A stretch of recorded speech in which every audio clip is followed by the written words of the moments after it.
ตู่มาหาหมอไปยังเขาเลยสบายดีเด้อป้าลุงเลยอีหยังลูกอีหยัง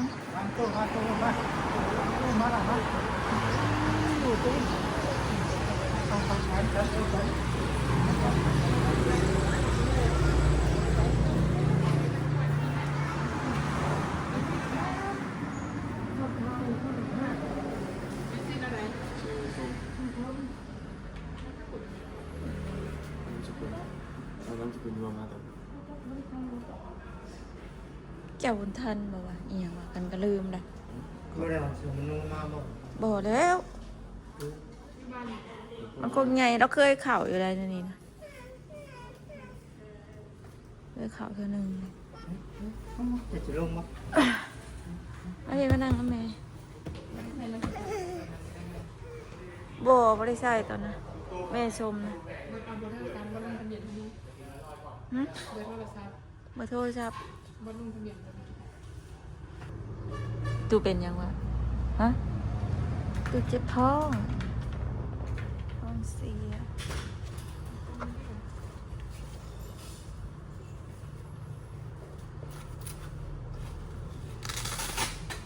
เจ็บแต่เมื่อคืนเลยพี่น้องนะเจ็บแต่เมื่อคืนนี่มันคงใหญ่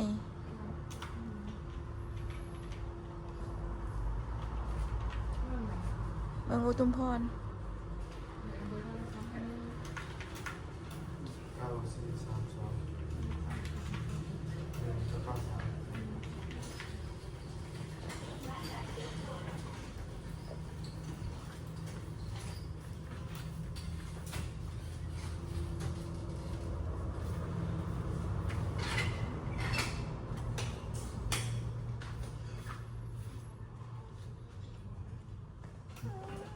ใช่หรอกใช่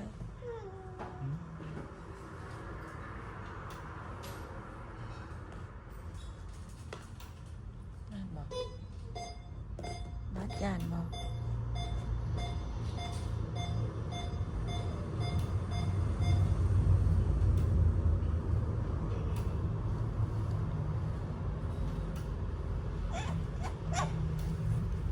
อะไรก่อนอันนั้นไม่ได้ลูกนะ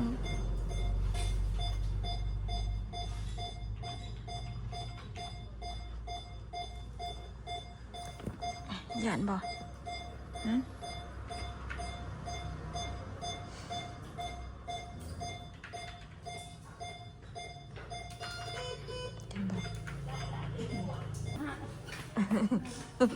เกิดว่าจะมาขึ้นนี่บอกตั้งมันขึ้นว่าดีหลังเลยดีหลังเลย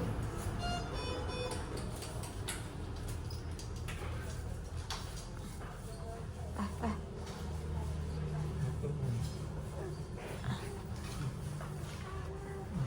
ไปน้ำกัดนี้นะ ไปเราก็บอรถนะคือไปจอดดีๆในรถนะคือเอาไปจอดรถดีๆเนี่ย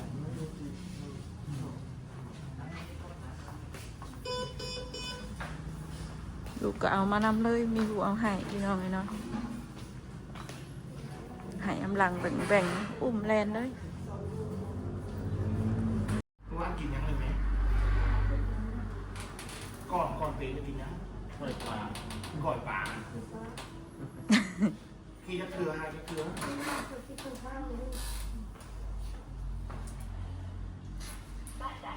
เก็บใช้เป็นไงใช้เราไปดำตัวจะเป็นยังไงไหม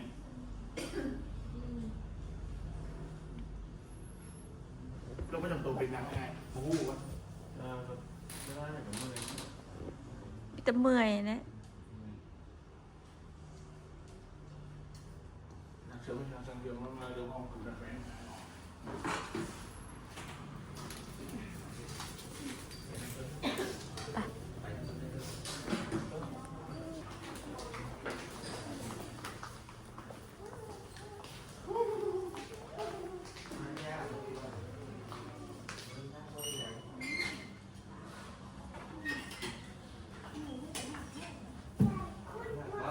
ยันคุณหมอ ยันคุณหมอ ยันคุณหมอไปดิจ้ะนั่นตู้มาหาหมอตู้ฮะ สิหาย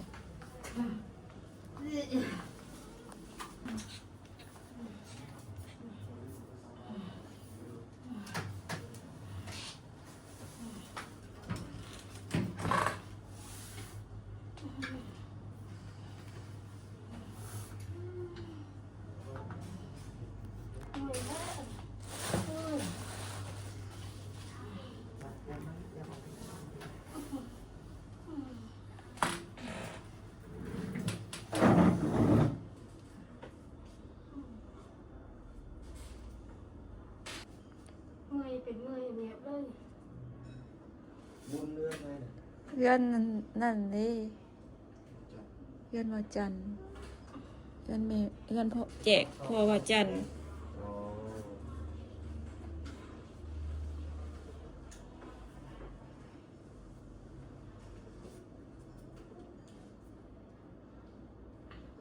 เด็กอันนั้นเนาะอัน มันสุดแค่ไหม แจก เท่าบ่ แม่น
สอนตัดเฉย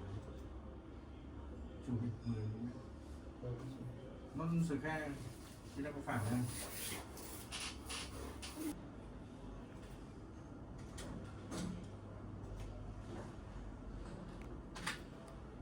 ๆน้องนะตู่ก็กำลังใส่ยา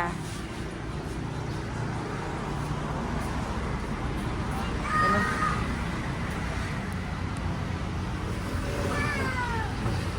เดี๋ยวมีตู้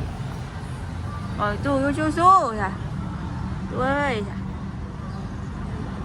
ตู่ไหม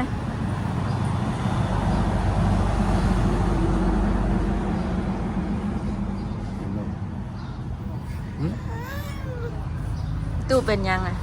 อะนั่งลงนี่ไปเนี่ยมีผัวเอาให้เอามานำลุงเอ้ย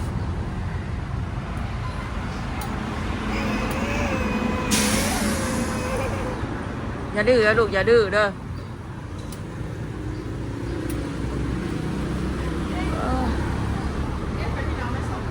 แม่นด้วย1,323,000 ขอพากวดบ่ มาเด้อแม่สิเอาเงินใส่มาจ่ายให้ไปตู้วะนี่ แล้วก็ เอ้ พากวดด้วย เมื่อยเด้ นี่เลขคำบ้านกวดคือจะเบิดล้านไปรายย้ายเมื่อ3-4 ล้าน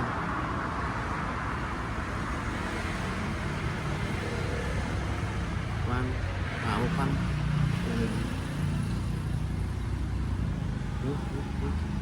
เมื่อยเด้เนาะว่ะ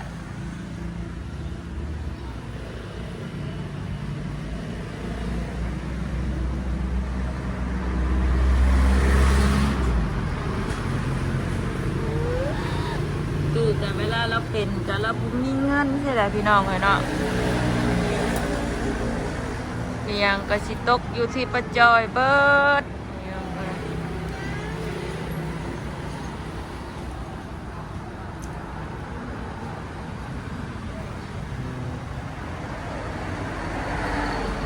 รอได้บ่ นั่งใส่ยา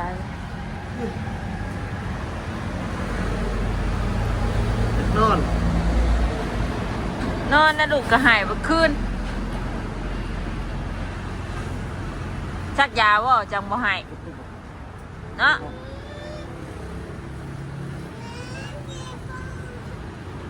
บ่จักเอาไม่จักไปเวียนบ่ไปเวียนบ่ไปเวียนบ่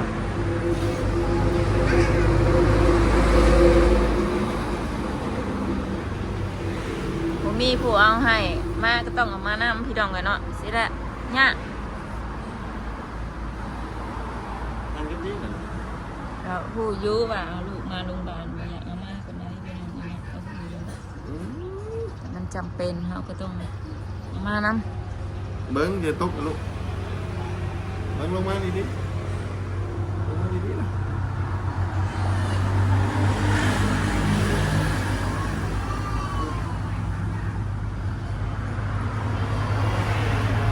ำจำนอนมาแรกหายสะคุ้มแล้วมานอนเป็น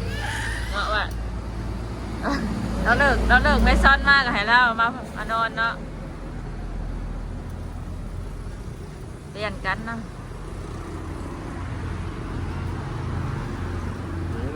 ไปใช้ลูกไป เอาเกือบยังไงอย่าดิ่นนะลูกอย่าดิ่นนะ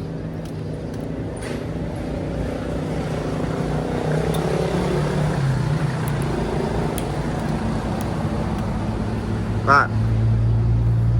พี่ตู้เป็นยังมาดีกันหรอ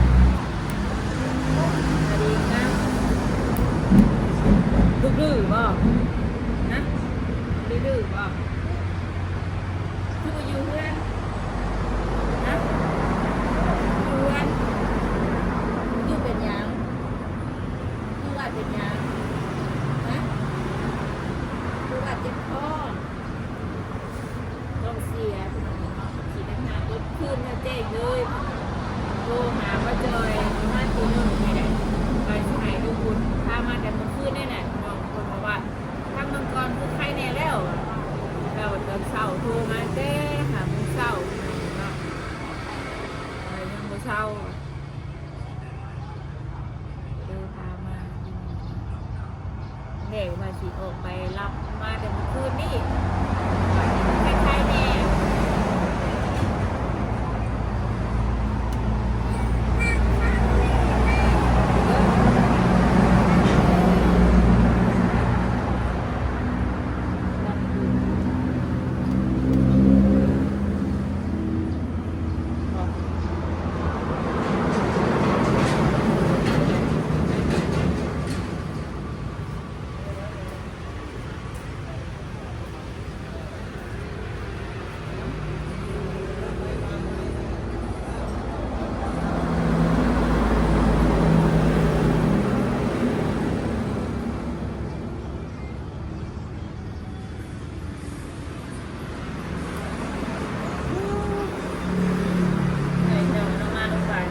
มีใครอยากมา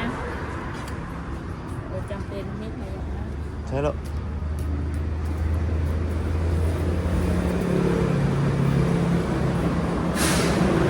แต่มันช่างนี่นะ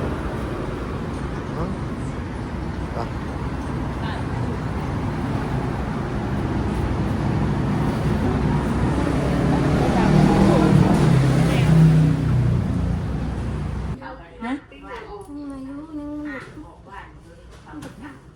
ยังให้อยู่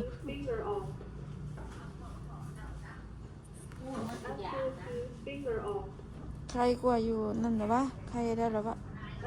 ยังเมื่อยแห้งคือเก่านะฮะกำลังใส่ยาแล้ว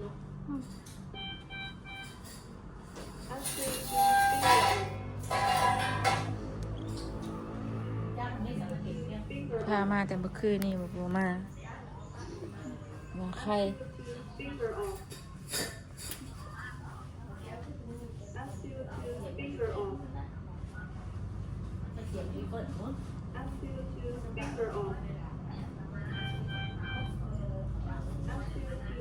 อยากอยู่บ่ครับ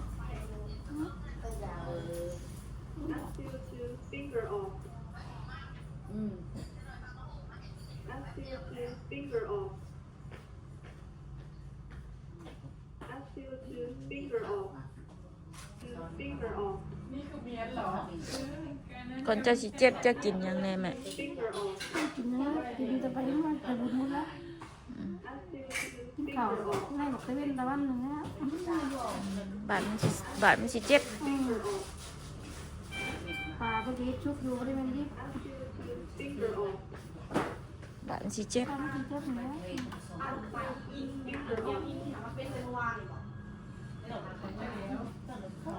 ใส่เบิดอันหนึงได้แล้วว่า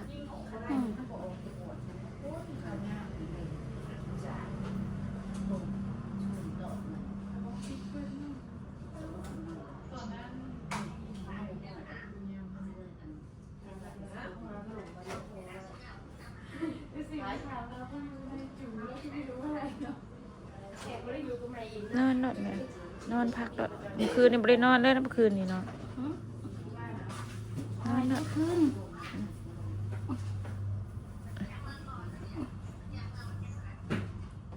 มันอยากวินหัวน้ำบ่หรือว่าเมื่อยซื่อๆอยากวินหัวน้ำบ่อ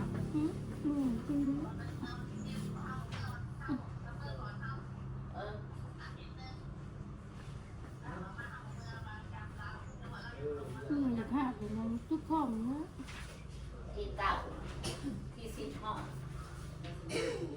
กระเพาะยันกระเพาะนุน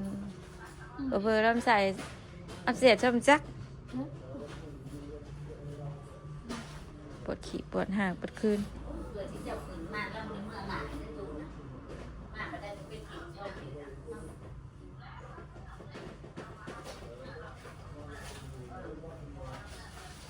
ชนะครับผม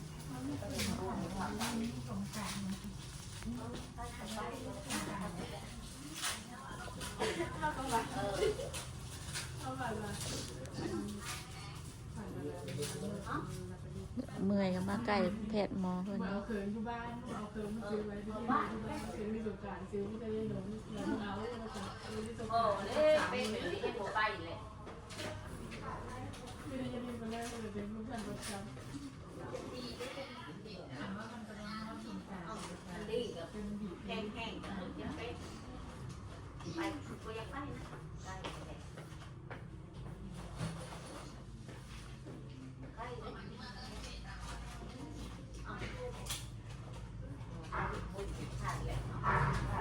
จะนอนผักกันสันแม่เด้อเดี๋ยวพาหลานไปซื้อกับข้าวมาให้ประตูกัน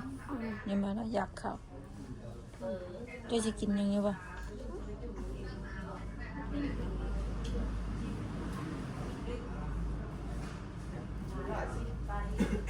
ชิบน้อยแต่นั่นแหละเพราะเป็นชายาให้เลยเดี๋ยวใส่ประตูเขามานั่งตรงนี้เงียบเป็นแดงเนี่ย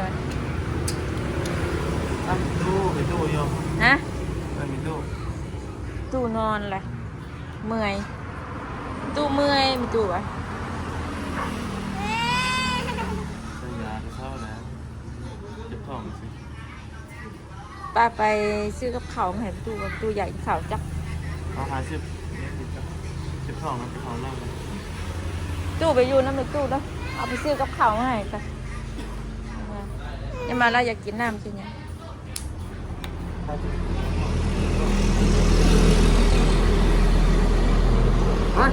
ไปช่วยนักกินนะ แล้วซื้อกินให้ตู้ไป ตามตู้แล้วนักกินนะ แล้วปุยากดอกอ่ะ จบหมด เรายังเมื่อยแล้วมึงเรียกว่าพุ่มพวงเหรอวะ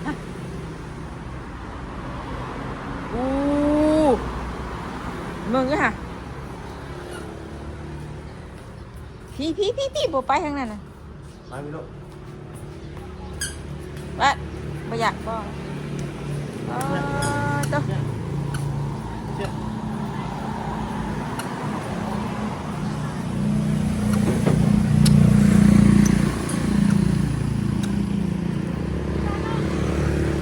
ว้าวหลายแฮ่มีทุกอย่าง พริกหมักเฮ็ดแต่เฮ็ดในเว้ยเฮ็ดเราก็ยังมีอ่ะเฮ็ดเราก็ยังขายวะนี่คักกี่ดีอ่ะนี่หนึ่งทั้งแซ่บแล้วเนาะ ทำศพ รถได้ลูก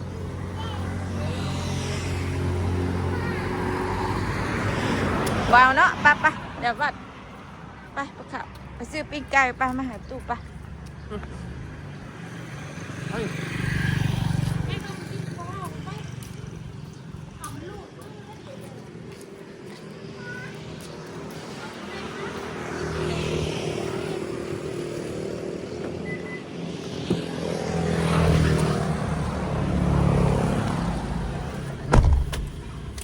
โอ้ยเมื่อยเลยพี่น้องเลยนะ ตู้ถ้าอยู่หันแล้วไม่ตู้หรอก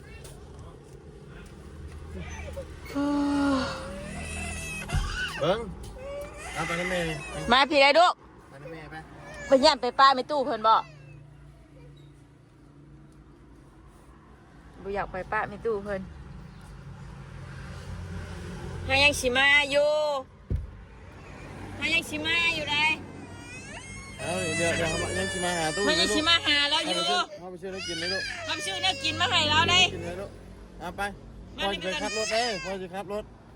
เอา ไปได้พ่อเก็บกล้องนี่ ไปเลยไปสบายไหมเดี๋ยวแม่พาไปเซเว่นไปพาไปเซเว่นกันเอาคือเป็นแล้วนี่ลูกล่ะเป็นยังจะอยู่น้ำผู้ตู้ไม่ตู้บ่จะไปอยากไปป้าแล้วบ่มาเฮาบ่ได้ไปป้าเฮาจะไปซื้อแนวกินนะมาให้ผู้ตู้หิวข้าวโอเคเนาะแม่บ่ได้เมื่อป้าแล้วใช่ป่ะเพิ่น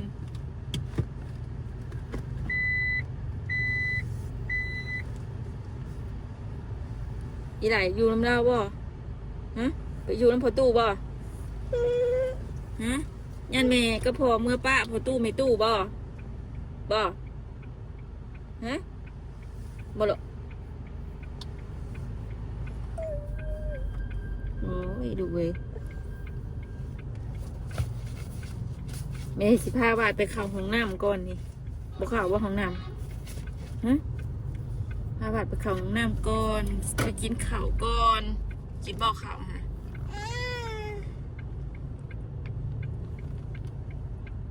เลอะ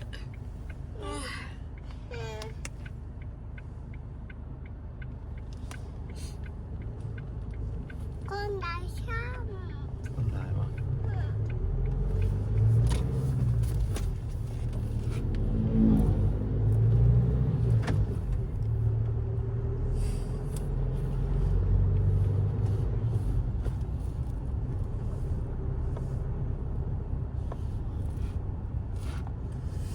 ปวดท้องมากเลยเต่ง ตรงตีงนะลูกตรงตีงเอ้าขอไปก้อนนะวะขอไปก้อนเห็นบ่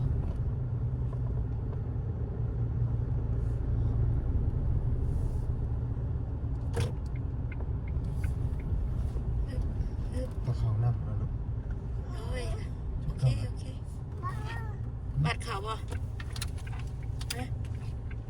บัตรที่ข่าวว่าลงของน้ำนะ มาเนี่ย ฮะ มาเลย แม่ไม่ได้ปวดหรอกแม่อยู่นี่ดอกผมว่าไงอะโอ้ยเมื่อยเลยพี่น้องเลย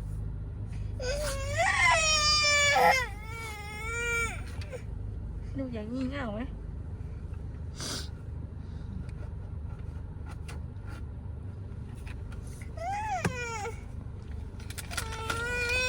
ลูกเป็นยังไปหาปลาลุงเลยเนาะคลิปนี้ก็สิขอจบเพียงสำนี้ก่อนเอาลูกก่อนเป็นยังไงเนาะขอบคุณหลายๆเด้อปลาลุงที่เข้ามารับชมเนาะนี่ก็พาไปตู้มาหาหมอพี่น้องเลยเจ็บท้องแต่เมื่อคืนนี่เจ็บท้องทั้งกี่ทั้งห้าคืนเพิ่นว่ะเมื่อคืนนี่โทรมาหาป้าจอยตอนบ่ายโมงว่ะเจ็บท้องว่ะได้ไปหาหมอว่ะ เพิ่นว่ากระดังแบบโทรให้พ่อบ้านมาแต่เฮือนบุญน่ะพี่น้องเฮือนว่าเฮือนแม่ตุ้ยน่ะเนาะโทรให้เพิ่นมา